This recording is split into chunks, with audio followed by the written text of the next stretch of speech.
Hello, fellow Southern Cameroonians, Ambazonians. I bring you greetings, I bring you revolutionary salutes. Today, I am particularly delighted in this very special communications to our fellow compatriots and the fellow warriors of our revolution. Today is a special day. Special not because it is the day we are finally crying victory, victory, freedom, freedom, free at last. But it is special because it takes us one step, one determining step closer to where we are going to. One determining step closer to achieving our objective. My dear brothers and sisters, fellow fighters of our revolution, I'm just following now, like so many of you, a brief press briefing. I say a very brief press briefing because press briefings are brief, but that was of course a very brief one by Mr. Maurice Kamto, who was candidate at the presidential election of La République du Cameroon. During that press briefing, Mr. Kamto claimed victory. He thanked the people of La République du Cameroon for making a wise choice, the choice of change. Mr. Kamto claimed his victory, congratulated his coalition that took him to this very historic moment, as he describes it, in the annals of the history of La République du Cameroon. During that very important declaration, Mr. Kamto promises to defend the will of the people of La République du Cameroon ad infinitum. What he means is he is going to defend that victory right to the last drop of his blood. He urges Mr. Paul Biya, whom he refers to as outgoing president, to create and facilitate good conditions for a peaceful and hitch-free transition. Transition from Paul Biya to Kamto. He calls on the people to stand by ready, if they need be, to defend their will.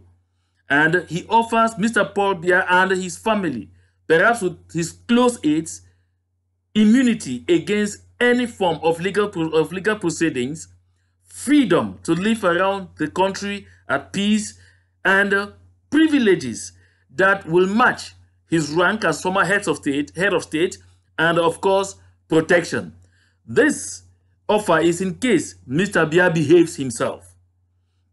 And now, having done with Mr. Biya, Mr. Kamto turns his attention to the people of Southern Cameroons. He is extending a hand of olive to the people of Southern Cameroons. That he's shaking to us the peace plant. He promises to enforce reconciliation between the people of the Southern Cameroons and of course the people of La République du Cameroon as one family. He promises to rebuild all the homes burnt down by the army of La République du Cameroon, although he doesn't explicitly highlight it, but I understand he means it, but wants to still play the kind of games he used to playing by not attributing directly that the homes burnt down by La République du Cameroon. Of course, it's a fact, and there's evidence, a lot of evidence attesting to that. He promises to pay compensation to those who've lost property and all other kind of losses involved as far as this struggle is concerned. He didn't pay homage to all those thousands of our brothers and sisters who have been killed.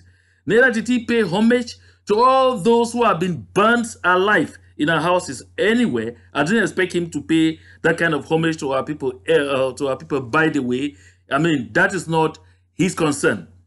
Now, what is my reaction as John Akuro, an activist, not as a president of the consortium, because the consortium will have its time to be able to come up with its own reaction. But my reaction is this. One, I like to let Mr. Kamto know, and know very clearly, that Southern Cameroon is not part of his country. Let him know that the illegal marriage that involved our two peoples have come to an end.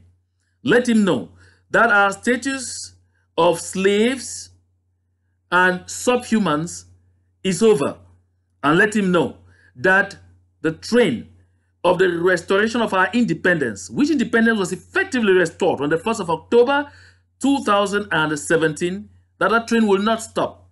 Let Mr. Kamto know that we are creating a country. That country has even already been created, and you should take note, called the Federal Republic of Ambazonia, out of the former British Southern Cameroons. And that he has to start getting comfortable with addressing us as Ambazonians, not as to the English-speaking people of his country, because we do not belong anymore. And now, to go on to some of the things that he said, I want to tell him, Mr. Kamto, the first thing that the people of Southern Cameroons will be expecting you to do is, one, ensure a unilateral withdrawal of all colonial forces of occupation from the Southern Cameroons. Ensure a unilateral withdrawal of all colonial administrators and every other person ranking as such belonging to La République du Cameroon from our territory. Withdraw to and respect the international boundaries of La République du Cameroon as acquired at independence on the 1st of January 1960. Mr. Kamto is a professor of law, which means he understands international law perfectly. I'm therefore also calling on him, when he eventually takes over, that is if Mr. Biya allows him to respect the OAU, now AU's principle of uti possidetis juris. What did this principle say? This principle said all boundaries acquired at independence must be respected. Therefore, any country striving to extend its boundaries to get any parcel of land beyond its borders after acquiring independence, following that principle of the OAU, will be acting in total international illegality. And so it is important for Mr. Kamto to take note of this very important and sacrosanct principle that binds the African Union. And then, Mr. Kamto should also proceed to immediately release all Southern Cameroon's prisoners of war being held in various detention centers across La République du Cameroon. And that should be done, with immediate effect. Now, Mr. Kamto talked about compensation. Of course, he shouldn't think that we're going to let La République du Cameroon go without paying compensation. European nations and other countries that organized the slave trade and colonized a lot of countries in Africa with impunity have already been paying reparation. And so, after 57 years of recolonization under La République du Cameroon and counting, it is just but normal that we should expect that La République du Cameroon will have to pay reparation. That is absolutely going to be one of the issues that will be discussed during negotiations on how we operate henceforth as good and responsible neighbors. Under that regime of compensation, I want Mr. Kamto already to note this, that the families of all the business persons of Southern Cameroons who were ruined by La République du Cameroon at the dawn of unification or reunification will have to be compensated. I'm thinking here of the families of the Kilos, of the Nangas, of the Ngafos, of all those that I might not have named who were ruined by La République du Cameroon at the dawn of reunification. They did businesses with the government and were never paid by the government because of the government's design to frustrate, to impoverish, and to ruin them, and to make sure that they reduce the people of Southern Cameroon to beggarly status. All those people, those monies will have to be paid to their families. The reparations must have to be made.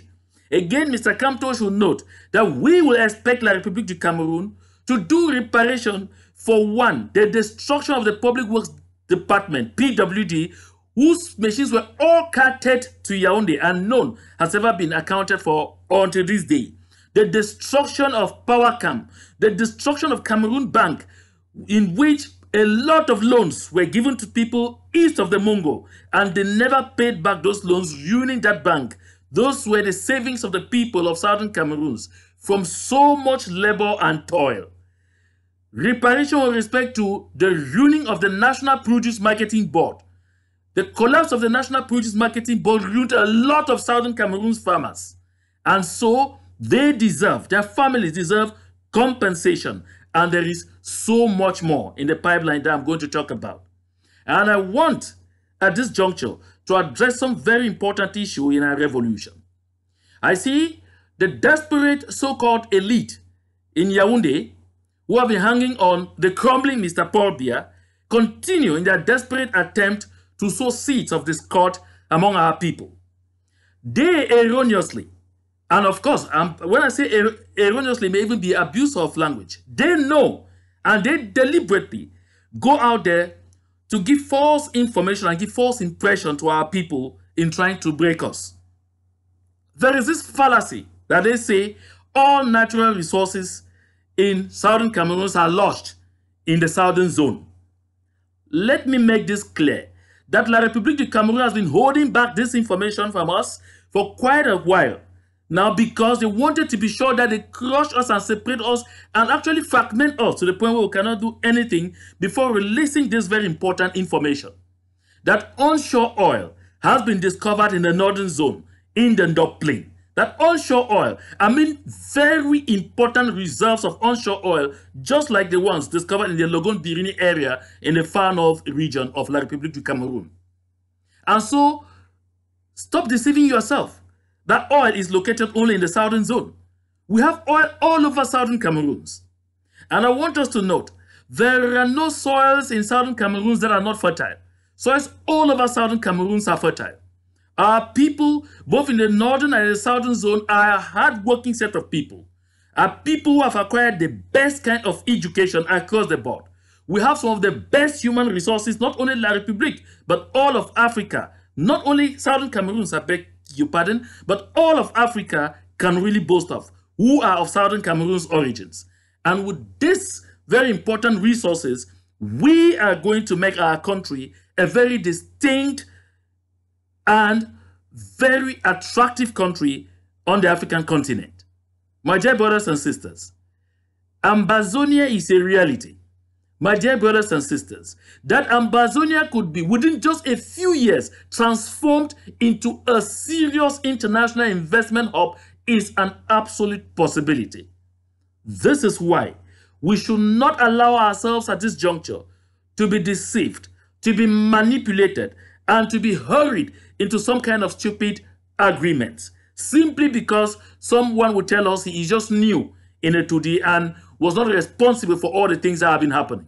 I heard Mr. Maurice Kamto say very clearly that the structure of the state of La République du Cameroon cannot be modified as it were. He said it on the election trail. He said the structure of the state is sacrosanct and that he believed in a one and indivisible Cameroon. And I want to draw the attention of our people, don't be deceived by any flowery talk you hear at any moment. The struggle continues right to the logical end. I announced in one of my videos that La République du Cameroon will soon get locked into a war of its own. Because I know I've lived in that place and worked there for 19 good years. During my years, I have been to the far north, to the Adamawa. I have been to the south, to almost all the divisions of the south region. I have been to the west and to the littoral. I've visited all of Cameroon and know the entire country on my fingertips. And I want to assure all of us here that I don't see Mr. Biya backing down. Yes, Mr. Biya can't back down. I am recalling it to all the southern Cameroonians who are presently taking refuge on the territory of La République du Cameroon. Start thinking very fast of running home, because you are living in a war-torn zone that will become more torn than the southern Cameroons you have run away from. This is a sound warning, because even as I speak, we know that this declaration from Maurice Kamto is in total defiance of the sound warnings, of the intimidation, of the threats issued yesterday. Yesterday, the 7th of October in the evening, by the La République du Cameroon's Minister of Communication, the parrot, Issa Chiroma Bakari, and Paul Atanganji. So you should expect that the days ahead are going to be so complicated. That is, if I go by what Mr. Joseph Owona said in a newspaper headline, that was Le Messager, and it was on the cover page. That was in 1995, and the title of it was Un Bamileke a étoudi jamais. I have spoken. Watch out for the days ahead are going to be very, very telling. Fellow soldiers of the Ambazonian Revolution, this is the time for us, more than ever before, to do everything to come together and operate in total unison to ensure that we shorten the time this revolution has got to take and relieve the pains of our people. Aluta continua.